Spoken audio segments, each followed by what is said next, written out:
नमस्कार, मैं ज्योति निषाद। चलिए बढ़ते हैं खबरों की ओर। साइबर सिटी गुरुग्राम में मेट्रो के भूमि पूजन का कार्यक्रम आयोजन किया गया। शहर में मेट्रो का कार्य जोरों शोरों से चलाया जा रहा है। हरियाणा में बीजेपी की सरकार आने के बाद पहली बार मेट्रो का कार्य शुरू हुआ है। इस भूमि पर पूजन कार्यक्रम में केंद्रीय मंत्री मनोहर लाल, हरियाणा के सीएम नायब सिंह सैनी और कैबिनेट मंत्री राहुल रणवीर सिंह, इसके साथ साथ गुरुग्राम के विधायक भी मौजूद रहे। इस दौरान सीएम ने अपनी स्पीच में कहा कि 2014 से अब तक 1909 करोड़ रुपए खर्च किए गए हैं। साथ ही बताया कि इस परियोजना के तहत रिजागला चौक से द्वारका सेक्टर 21, सेक्टर 56 से पंचगांव और मेट्रो कॉरिडोर जो दिल्ली से करनाल, दिल्ली से नीमराना, गुरुग्राम से फरीदाबाद और नोएडा तक मेट्रो शामिल है। बहुत जल्द इनका भी काम शुरू कर दिया जाएगा। कई वर्षों से मेट्रो का काम रुका हुआ था।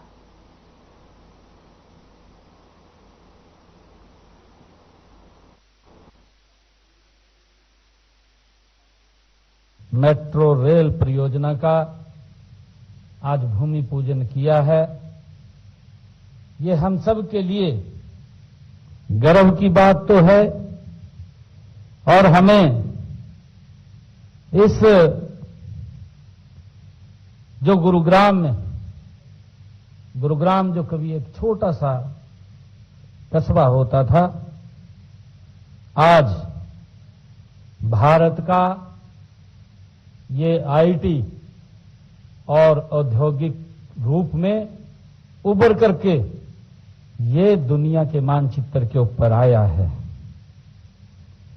लेकिन तेजी से बढ़ते हुए इस शहर को हमेशा एक सशक्त और आधुनिक परिवहन की आवश्यकता थी। मेट्रो रेल का यह सपना यह केवल ईंट पत्थर का प्रोजेक्ट नहीं, बल्कि यह हमारे शहर की आर्थिक प्रगति, पर्यावरण की सुरक्षा और नागरिक सुविधाओं से जुड़ा हुआ ये हमारा संकल्प है। मैं आदरणीय मनोहर लाल जी का दिल से धन्यवाद भी करता हूं, जिन्होंने इस सपने को देखा और आज इसको मूर्त रूप देने का काम हमारे गुरुग्राम की इस पवित्र भूमि के ऊपर किया है। आज उसका भूमि पूजन किया है। मैं इसके लिए आप सबका दिल से आभार करता हूं और आदरणीय मनोहर लाल जी का मैं दिल से धन्यवाद करता हूं कि आज उस सपने को आदरणीय मनोहर लाल जी पंख लगाने के लिए हमारे बीच में आए हैं। ये मेट्रो रेल सिर्फ दूरी कम नहीं करेगी, ये मेट्रो रेल दिलों को भी करीब लाने का काम करेगी। मुझे खुशी है कि जो लोग रोजाना घंटों जाम में फंसे रहते थे और उनका समय वो गंवाते रहते थे, अब उस समय को वो अपने परिवार के साथ व्यतीत कर पाएंगे। आज वो समय उनका बचेगा और जो पॉल्यूशन है उस पॉल्यूशन से भी एक बड़ी राहत वो मिलेगी। मुझे ये खुशी है कि पॉल्यूशन से तो मुक्ति दिलाने के लिए ये ग्रीन एक भविष्य बनाने की दिशा में एक बड़ा कदम है। हमारा गुरुग्राम एक बढ़ता हुआ विकास की ओर आगे अग्रसर एक ऐसी नगरी है जिसका नाम न केवल अपने देश में है बल्कि दुनिया में भी है। यहां 400 जिनको फॉर्च्यून कंपनीज कहते हैं उनके कार्यालय यहां पर हैं। बहुत विदेशों से लोग यहां आते हैं। एक औद्योगिक नगरी है, व्यवसाय की नगरी है। दुनिया का व्यापार यहां से चलता है। सिलिकॉन सिटी इसको कहा जाता है। आईटी का ये हब है और इसका कारण मुख्य रूप से अब ये कई कारण गिनाए जा सकते हैं कि गुरुग्राम का विकास ऐसे कैसे हुआ, कितना हुआ, क्यों हुआ, बाकी शहरों के मुकाबले में ज्यादा हुआ। उद्योग यहां है, लेकिन उद्योग तो यहां से पहले फरीदाबाद में और ज्यादा था। मैंने गुरुग्राम भी उस समय देखा है, पुराना गुरुग्राम और फरीदाबाद भी देखा है। देश के पार्टीशन के बाद फरीदाबाद को एक औद्योगिक नगरी के रूप में विकसित किया गया, लेकिन समय के बाद वहां विकास रुका, यहां का विकास बढ़ा। और बढ़ने में जिन 2-3 चीजों का मैं उल्लेख कर सकता हूं कि जिस कारण से यहां का विस्तार हुआ और यहां के विकास को पंख लगे, उसमें एक प्रोजेक्ट है मारुति। मारुति का जितना बड़ा संस्थान यहां खड़ा हुआ और उसके कारण से उसकी जो एंसिलरीज हैं, जो उद्योग बढ़ा, उसने इस गुरुग्राम का नाम ऊंचा किया। दूसरा, अगर मैं, क्योंकि यहां रियल एस्टेट डेवलपर्स बहुत हैं, उसमें भी सबसे पहले अगर किसी को श्रेय दिया जा सकता है तो वो डीएलएफ को दिया। गुरुग्राम में लोक जिला संपर्क एवं कष्ट निवारण समिति की बैठक का आयोजन किया गया। बैठक की अध्यक्षता सीएम नायब सिंह सैनी ने की। बैठक में कुल 18 परिवाद रखे गए, जिनमें से सीएम सैनी ने 14 समस्याओं का मौके पर ही निपटारा कर दिया, जबकि 4 मामलों को आगामी बैठक तक लंबित रखा जाएगा। इस मौके पर सीएम सैनी ने कहा कि अधिकारी जन भावनाओं का सम्मान करते हुए ईमानदारी से नागरिकों की शिकायतों का निवारण सुनिश्चित करें। हरियाणा सरकार अंत्योदय उत्थान के ध्येय के साथ धरातल पर कार्य कर रही है और आमजन की समस्याओं का त्वरित समाधान ही सरकार की प्राथमिकता है।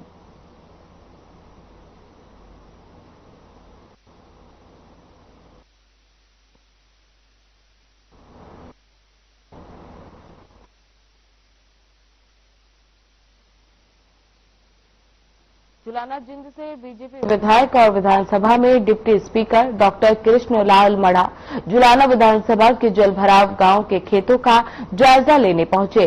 जुलाना में पत्रकारों से बातचीत करते हुए डिप्टी स्पीकर डॉक्टर कृष्णलाल ने कहा कि बीजेपी सरकार ने जुलाना में होने वाले जलभराव की समस्या का काफी हद तक समाधान किया है। जहां पिछली सरकार के चलते 40 में से 50 गांव की फसलें खराब हो जाती थी, लेकिन मनोहर सरकार में ही जल भराव का स्थायी समाधान की शुरुआत की गई थी और अब जल भराव के गांव की संख्या 10 से 15 रह गई है।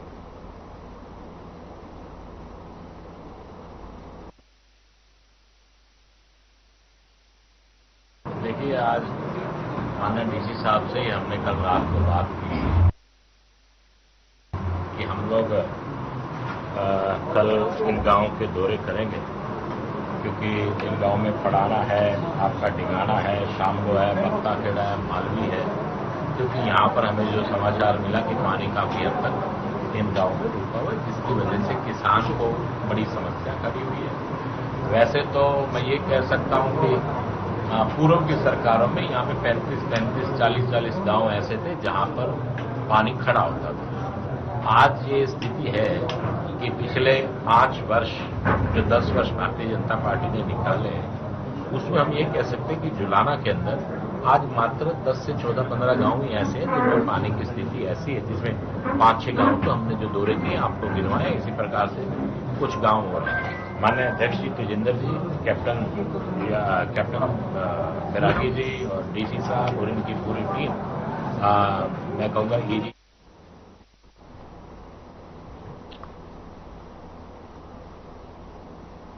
जिले में यमुना नदी के साथ लगते 2 दर्जन से ज्यादा गांव के लोग बाढ़ से प्रभावित हुए हैं।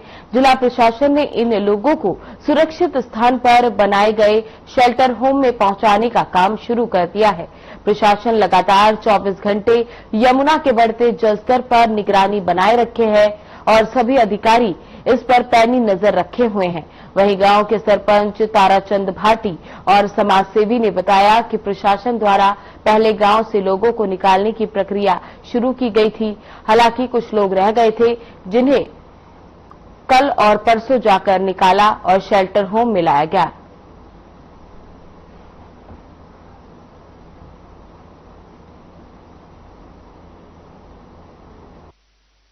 अरे वाली डूब गए, डूबने लगे जब आया। डूब गए? और कैसे डूब गए? पानी आ गो बाढ़ से। बाढ़ से? और कहा अच्छा, कितना पानी आ गया?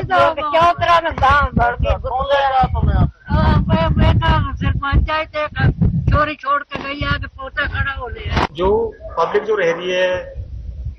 फूलेपुर, लतीपुर, उनको कई बार मुनादी भी करवा दिए, फोन भी करे हैं, हमने भी, सरपंच साहब ने भी, पंडित जी ने भी, फिर पर्सनली भी वहां गए। सरपंच साहब कल भैया पूरे दिन उन्हें निकाल के लेकर आए पानी में। और अपन क्या व्यवस्था की गई उनके लिए? व्यवस्था खाने के लिए, रहने के लिए, सोने के लिए, नहाने के लिए, पीने के लिए, और कोई बीमारी है उसके लिए, कोई पशु भी बीमार है उसके लिए, अगर पशु कोई घना परेशान है, चारा नहीं है, चारे की व्यवस्था। स्थिति है कि वहाँ तो रहने की जगह नहीं रही, वहाँ पानी 600 पानी है, वहाँ ना तो कोई सामान बचा ना। तो कितना डर के साए में रहना पड़ता है वहाँ पर, क्योंकि पानी हर साल आता है, हर साल आता है। तो ये भाई हमें सरपंच साहब वहाँ से निकाल के लाते हैं, यही इसलिए तो लाते होंगे कि ये अपना पूरी खा के चले जाएंगे। यार यहाँ इतने तो होनी चाहिए सुविधा कि हर साल ये इनको पानी में मरते हैं, ये तो कहीं ऊपर जगह बन जाए। लोगों को पहले प्रशासन द्वारा इन्फॉर्म करवाया गया था हमसे, हम झगड़ जाकर के सबको बोल कर गए 2 दिन पहले। कल मैं उनको निकलवा के लाया हूँ, परसों में निकाले हैं, वो दोनों दिन निकाल करके उनको सुरक्षित स्थान पर लाया गया। और जो बुजुर्ग नहीं निकल पाए थे उनको हम लोग अपने साथ, किसी को कंधा दे करके, किसी को कैसे दे करके, उनको सबको लाए और सब ला करके यहाँ अरुआ के बारात घर में ठहरे हुए हैं।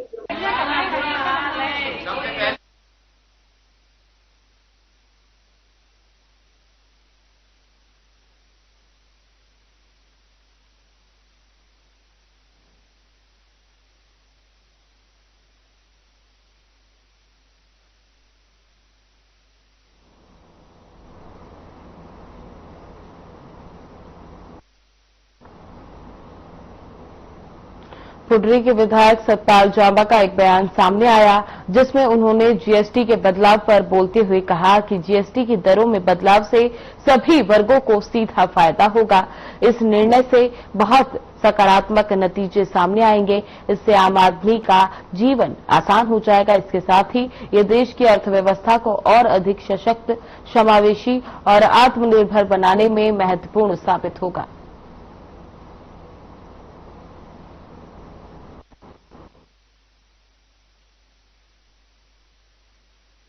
जो जीएसटी गवर्नमेंट ने, केंद्र सरकार ने कम किया है, ये आम लोगों की भलाई के लिए बहुत अच्छा फैसला है। जो अपने यहाँ जीएसटी की कर प्रणाली है वो 5%, 12%, 18% और 28% थी। अब केंद्र सरकार ने जो इसमें सुधार किया है,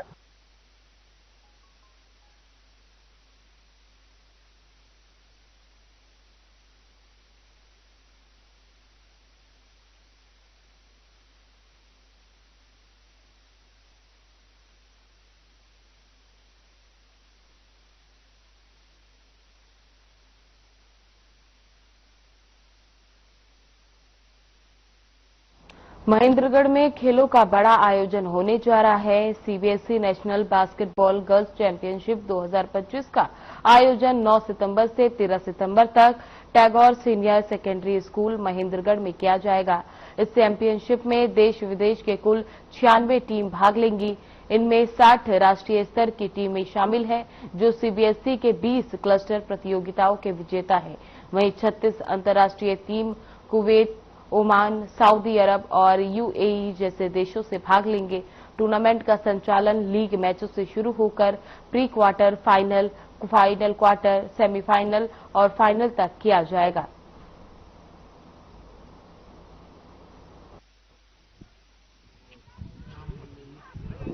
आज का जो इवेंट है sir, CBSE national basketball tournament. In that year CBSE ने टैगोर स्कूल को होस्ट चुना है नेशनल बास्केटबॉल गर्ल्स टूर्नामेंट के लिए, जो आयोजित हो रहा है 9 सितंबर टू 13 सितंबर। इस पूर्ण टूर्नामेंट के अंदर अप्रॉक्सीमेटली 96 टीमें, जिसमें अपने पास 60 टीमें हैं जो स्टेट क्लस्टर को जीतकर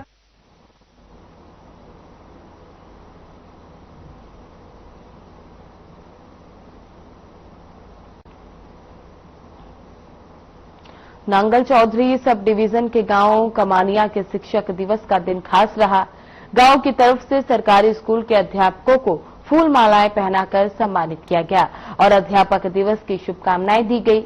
अपने गुरुओं का सम्मान करने में ग्रामीणों ने कोई कसर नहीं छोड़ी।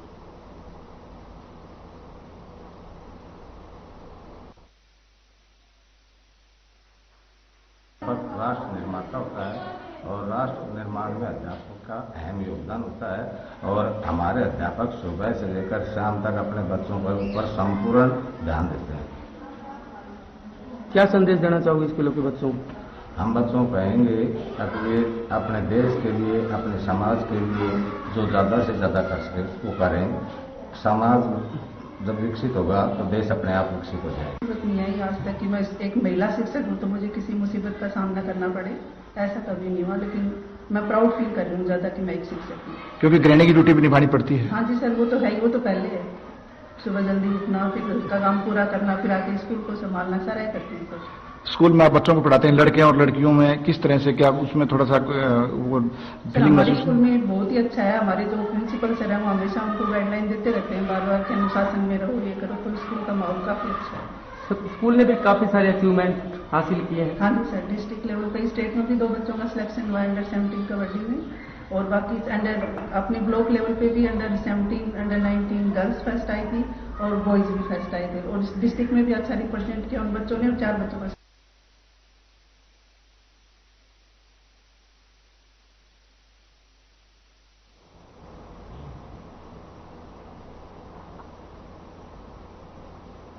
पलवल में किसान यूनियन के कार्यकर्ता गदपुरी टोल पर टोल मांगने पर नाराज हो गए और वहीं पर जाम लगा दिया। दरअसल पलवल में हुई किसानों की बैठक के बाद किसान यूनियन के राष्ट्रीय अध्यक्ष, पदाधिकारी और कार्यकर्ता दिल्ली की ओर जा रहे थे, लेकिन जब उनसे टोल मांगा गया तो किसान यूनियन का हवाला देकर उन्होंने टोल कटवाने से मना कर दिया, जिसके बाद टोल कर्मियों ने पुलिस को मौके पर बुला लिया। मामला बढ़ता देख किसान यूनियन के लोग टोल देकर वहां से चले गए।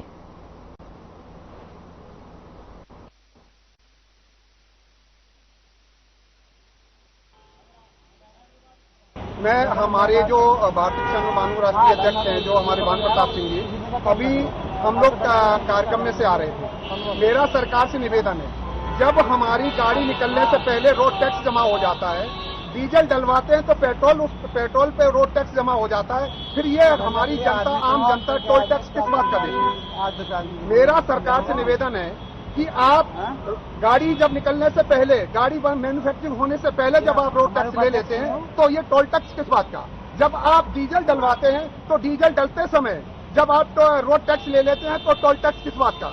आइए, हमारे जो गरीब, जो आपको लोगों को दिखता है, मेरा सरकार से निवेदन है कि ये सारे, आप सारी सुविधाएं देते हैं, आप हर जगह, हमारे जितने भी लोग हैं भारतीय किसान मानू, आज ये पूरे किसानों के, पूरे गरीब मजदूर, दलित, शोषित, वंचित। भाई वो तो है, आप भी समझदार हैं, जो सरकार ने जिसको छूट दे रखी हो जाए, अब नहीं दे रखी ना।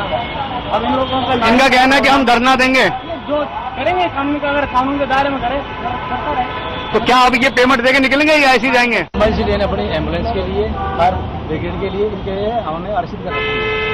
अब ये 500 गाड़ी आई है, उन्होंने लेन हमारी लगभग पिछले 40 मिनट से जाम कर रखी है। अब भी यहाँ पे एम्बुलेंस आई थी तो हमने रॉन्ग साइड से निकाला है। उस समय उसमें कोई हादसा हुआ, उसके जिम्मेदार कौन है? मन्नत फार्मा हाउस से मिली थी हमारी, तो हमारी सरकार की गाड़ी थी, बाकी गाड़ी तो कहीं से निकल गई। 10 गाड़ी यहाँ थी जो निकल गई थी, वो गाड़ी निकल कर रहे हैं। तो क्या आपके फास्टैग नहीं लगे हुए? फास्टैग नहीं है गाड़ियों पे? तो क्या कह रहे हैं स्थानीय प्रशासन, क्या कह रहे हैं? प्रशासन ये कह रहा है गाड़ी नहीं निकलेगी, टक्कर देके जाओगे तो गाड़ी निकलेगी और बदतमीजी और तो अब आपकी गाड़ियाँ क्या वापिस हो रही हैं? आज हम यहाँ पे अपनी एक मीटिंग की। कहाँ से आए हैं आप? तरफ से, यूपी से हम। नहीं, कहाँ मीटिंग करके आए हैं? पलवल से। इन्होंने हम यहाँ तो किसानों को लेकर कोई बैठक दी क्या? किसानों को लेकर के ही हमारी बैठक थी। हमने इनसे प्यार से ही रिक्वेस्ट करके बात करी और इन्होंने हमारे साथ, सबके साथ बदतमीजी करी है। तो हमारी मांग तो क्या समस्या आ रही है आपके साथ? समस्या हमारे साथ यही।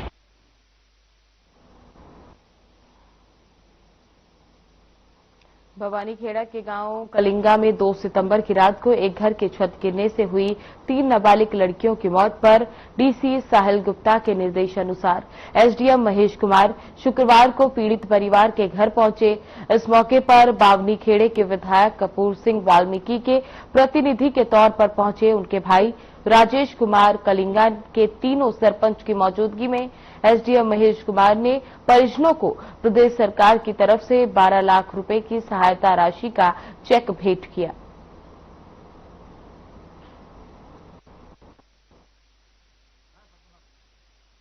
गांव कलिंगा में ओमपाल नाम के जो हमारे साथी हैं, उनको रात को एक हादसा हो गया जिसमें जिस घर में रहते थे उसकी छत गिर गई, जिसके कारण उनकी जो 3 बेटियां हैं, अंकिता, निशा और भारती, जिनका इस हादसे में एक मृत्यु हो गई।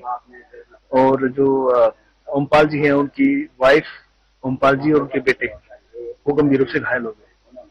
तो उसके तहत ही सरकार ने तुरंत प्रभाव से संज्ञान लेते हुए वो मृतक है, मृतकों को जो कंपनसेशन मिलता है 4 लाख रुपए, प्रत्येक मृतक के हिसाब से 12 लाख रुपए का जो है चेक गांव में आके उनके परिजनों को सुपुर्द किया है।